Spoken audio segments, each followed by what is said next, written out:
If there was ever doubt that EVELYNN was one of the best 1v9 smurfing junglers to climb to Master 2 with and even using high elo, 2023 didn't really change that narrative at all. Right, keep indirectly buffing this champion. Remember Lichbane? She doesn't really build it, but hey, I'll use it. Remember the Dark Seal buffs that we just had? EVELYNN always likes to rush that. Okay, I'll use those things.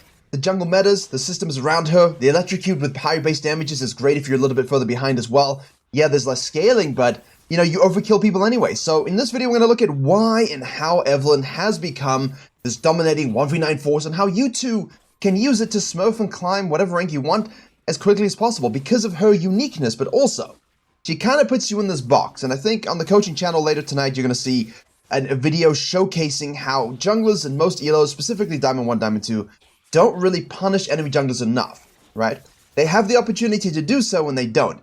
Now, the further down the ranks you go, that same thing kind of holds true. In this particular case, the EVELYNN isn't full clearing. It's going for mid lane gank. The unexpected is so powerful because everyone assumes that she's going to AFK farm. Everyone assumes that she's going to shove at level 6. Why do that when you can just gank early here? Nice follow through with the E. Remember that E sticks to target. So she had pressed E by the time the Orianna had flashed, as you'll see here, which means you stick to the target. You can go over walls and all kinds of things as well. Here we go.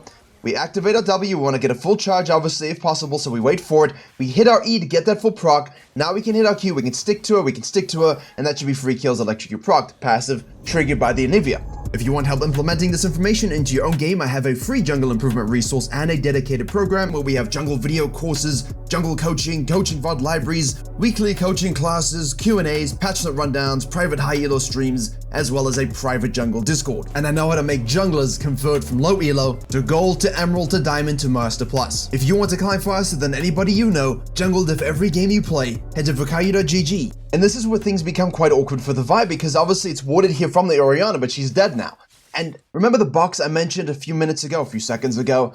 The EVELYNN doesn't really have that because you're almost forced into a certain playstyle, a certain way of playing. And as soon as you compromise that just a little bit, you alter what the enemy team understands about you. Now, obviously, EVELYNN here wards this just in case, right? Like you're against the Graves, the Kindred. We could expect some sort of invade into this pathway, especially with bot lane prio. And the Vi is just like, well, you know, I'm low enough now because of the pet nerfs. I don't really want to do that. Pyke is going deep here for this. We can collapse on this and get fed, maybe. Let's have a look. No? Okay, cool. We'll do our camps. So, while we want to full clear, play around level 6 and snowball that way, at the same time, as soon as you alter a few little things that the enemy is going to expect from you and you do it differently, now they have no idea how to play against you. And that's a powerful, powerful thing. Also, you do a little bit too much damage.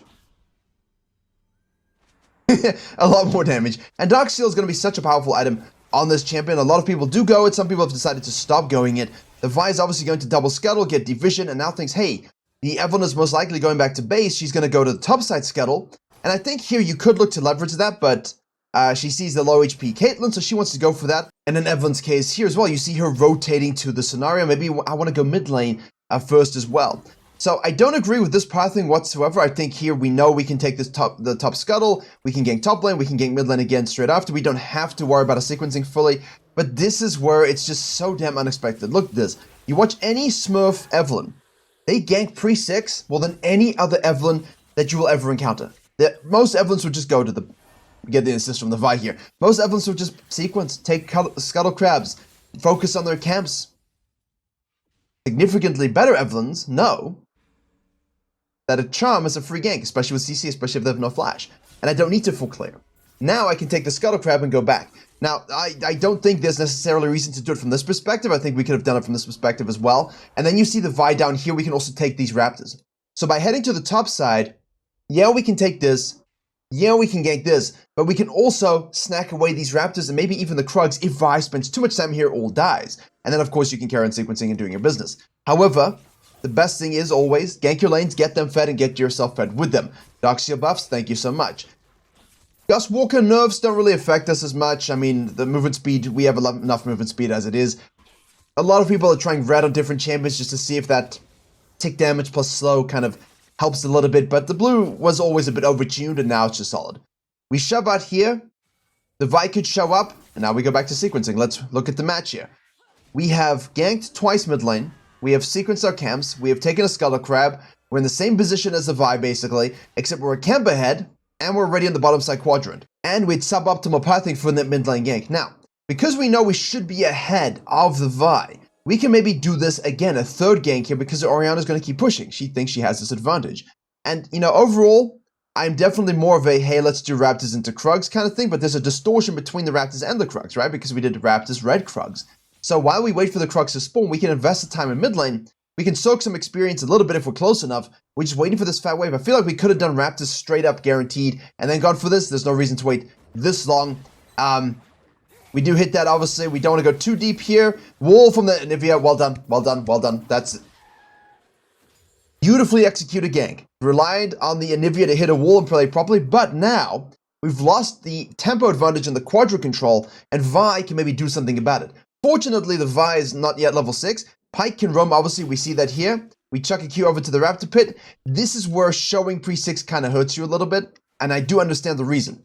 We wanted to gank the Orianna before she got 6 3 times. The Vi has only ganked bottom lane once, but now you're susceptible to this pressure. Look at her, she thinks she's coming up here for the blue. Now you're susceptible to this pressure. And as a farming jungler, you never ever want to give yourself this sort of collapse opportunity. At the same time, we fully charge a W onto the Cassie. We're grounded, but we do hit it. We can flash, obviously, then get the QE. Make sure we get that nice proc here. How close to 6 are we? The vision toggles aren't working. Right, let me use things. Egg procced. Orianna shows up. Buys over the wall. We might have to go and give a few things up, which is okay. Like, you can do that. You can fight this or you can give things up. But now you're thinking, but this is a lot of fighting for Virkayu. Isn't she meant to? No. She can fight. She can fight damn well. And Electrocute is absolutely solid.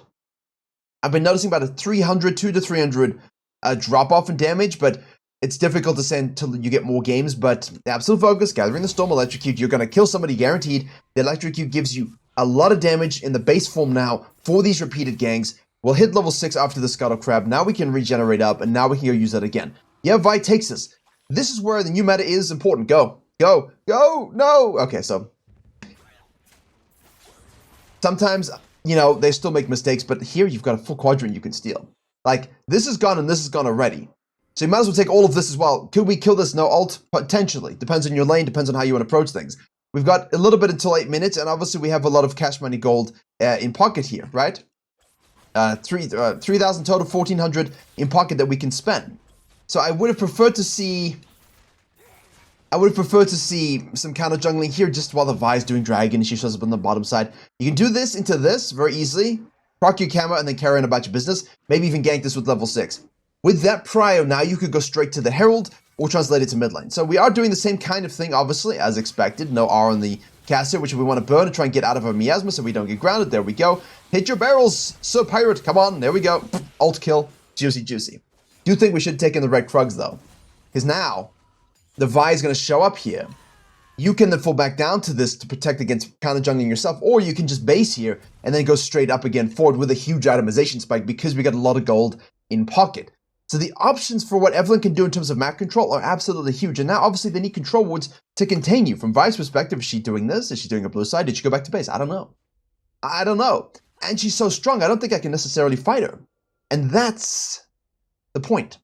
And the reason why EVELYNN Smurfs are so powerful and irritating for most people is because they actually just gank pre-6 multiple times. They just spam gank a lane with no flash and no mobility. That's the key there. Vi's going to try and greed for this now. Look at the damage there from Electrocute, from the Q. We have the Blasting 1 plus the Dark Seal plus the Soak Boots. Like, that is an unholy amount of damage that we have. Orianna has no flash here. The Tomkin shows up as well, which is great. But even if he doesn't, you are happy. Get it? So, everyone expects you to full clear. Maybe gank one time. They expect you to take a crab. Maybe counter jungle 1 or 2 camps. Maybe gank one time, pre-6, and then, you know, wait to find the best moment to use your ultimate.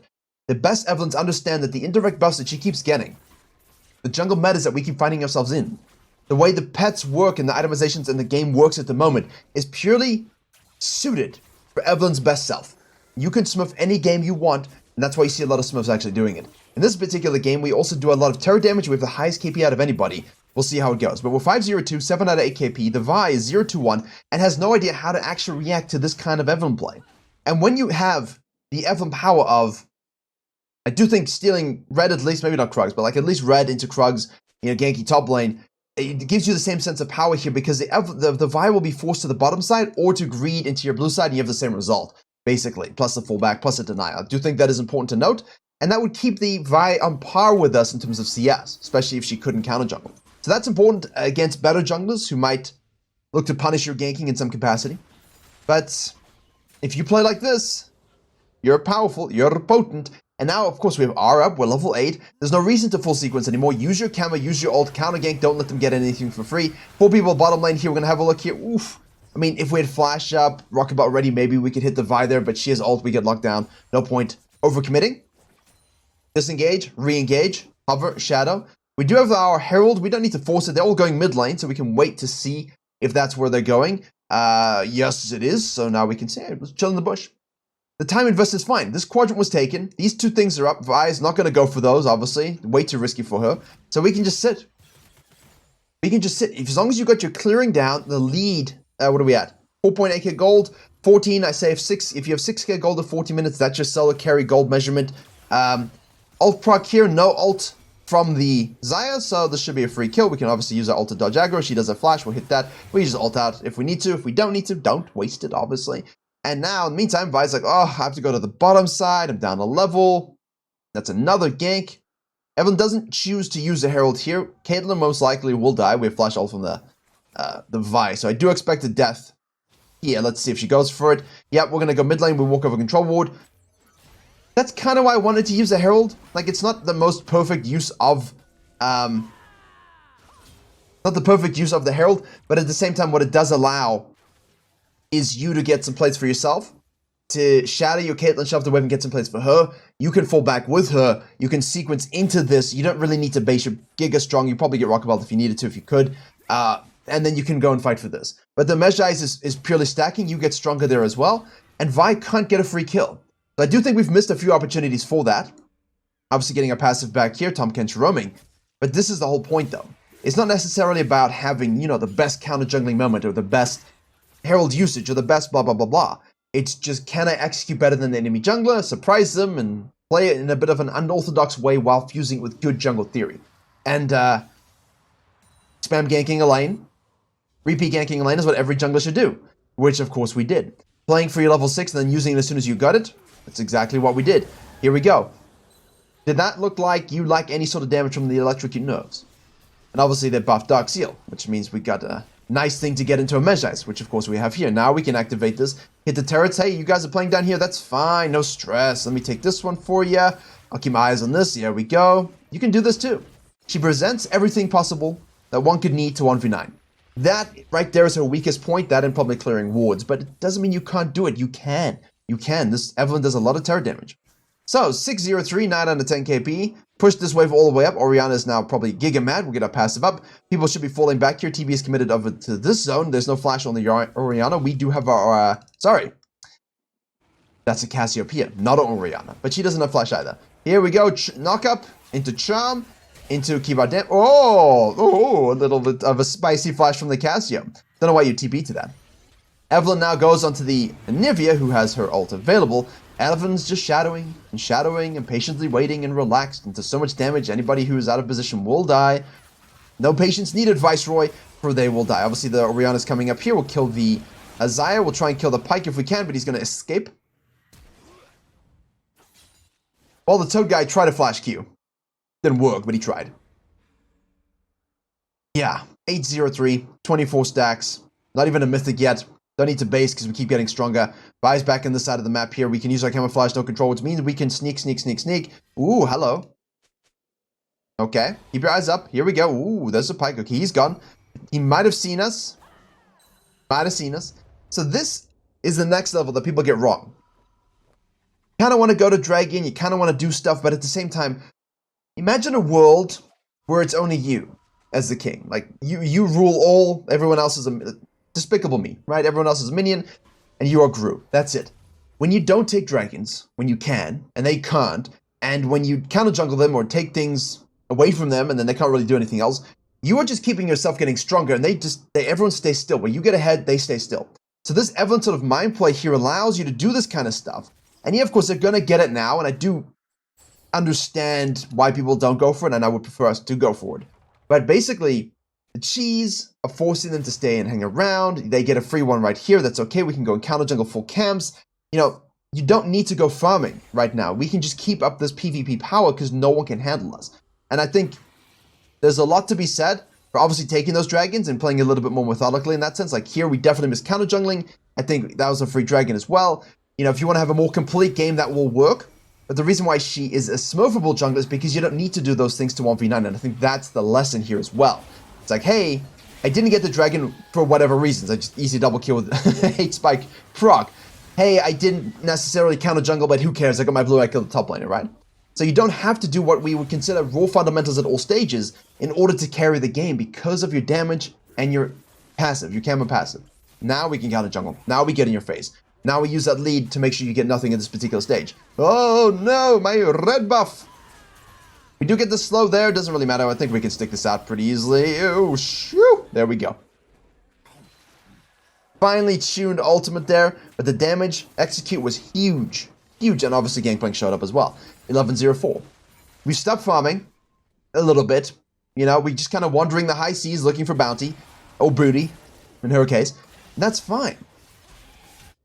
Most Evelyns do not play like this. They play way too low tempo. Evelynn is a high tempo, difficult jungler to execute like this. You have to see things, understand things, and know that giving up a dragon there is not a problem. Giving up a dragon earlier is not a problem because it doesn't matter, because it's all about golden experience in making sure that they never get their feet set and they are never able to jump off or sprint off or do anything the rest of the game. So, when everything is a little bit boring, yes, you may go ahead and do some camps. When you see them maybe going to this Herald here, I would advise potentially going into contestants. But everyone's like, but just like let them have it, right? Like I've got what in pocket? 2,000 gold in pocket, I don't have ultimate. Orianna's gonna have her ult up shortly, and why go for a coin flip scenario? Let me just do a full sequence quickly, because I've been wandering around doing nothing a little bit. Let me get some treasure, and then I can base get my mythic, and we'll close the game out. And that's how you want to think about it. But people do not.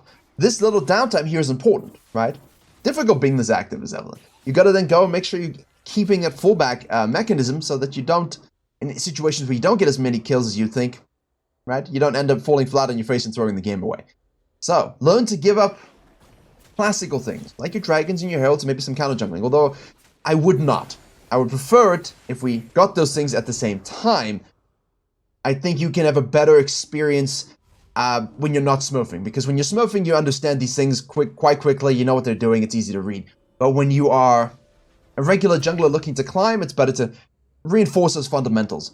But as you can see, the damage profile is stupid, the atomization is so stupid, the camouflage is insane, the Dark Seal just helps us get to the Magi's. We've sequenced quickly, we fight pretty quickly pre-6, our ganks are really reliable when we have no flash on the enemy team and we have good setup. What doesn't she have to close games out? We can hit turrets with heralds, and now we can just do the Rengar, right? Do the blue cane. And if we run into Rengar, obviously if we can surprise him and he doesn't have W up, then we can kill him pretty quickly. Other assassins don't like facing Evelynh either. Although, yeah, the Rengar thing I said specifically because, you know, Evelyns don't like Rengar when he gets ahead, obviously for obvious reasons. But I've seen enough Smurf Evelyns destroy most Rengars that are not Smurfs. Basically, you want to see like the best Evelynh versus the best Rengar, and how do they navigate that matchup? But yes, in principle, doesn't really matter who you're playing against, which is why it's blind pickable. I guess that's what I was trying to say here. Now again, hey, you know, no camps to fall back to. I'm 2 levels up. Hello. There's 3 of them. They'll go in here. Don't be stupid. That's a critical thing here. Don't be stupid about your engagement. Ooh, there's one person. There's Pike. We did miss our spells. We didn't expect it there. We do have another hate spike. Oof. See, here we could have flash R to kill him, but why invest that when you can play with your food a little bit? True evil. True succubus gaming. There's Pike under turret. We can flank from this side. We just observe. This is the most important thing from Evelynh carry potential. You're fed. Watch. Your team are not what you are. Only you are fed. There we go. We just get the flash E. Free kill. W onto the Vi.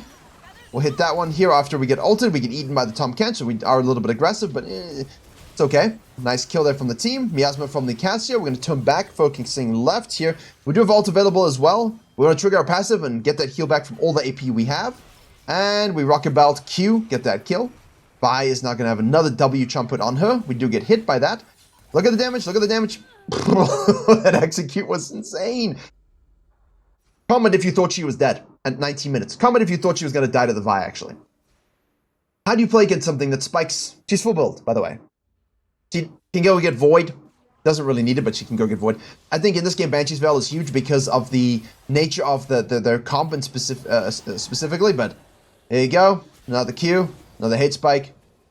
The raw damage is so disgusting, but it's only the best package for smurfing and for forcing FFs when you can go 17-0-5 and play like this. So hopefully you learned a little bit about understanding where to let things go, where to push pressure points against lesser experienced junglers, but also how she keeps getting indirectly buffed. I do not know. If she got nerfed just a little bit, I think no one would complain. But all in all, in terms of the L9 smurfing jungler, EVELYNN.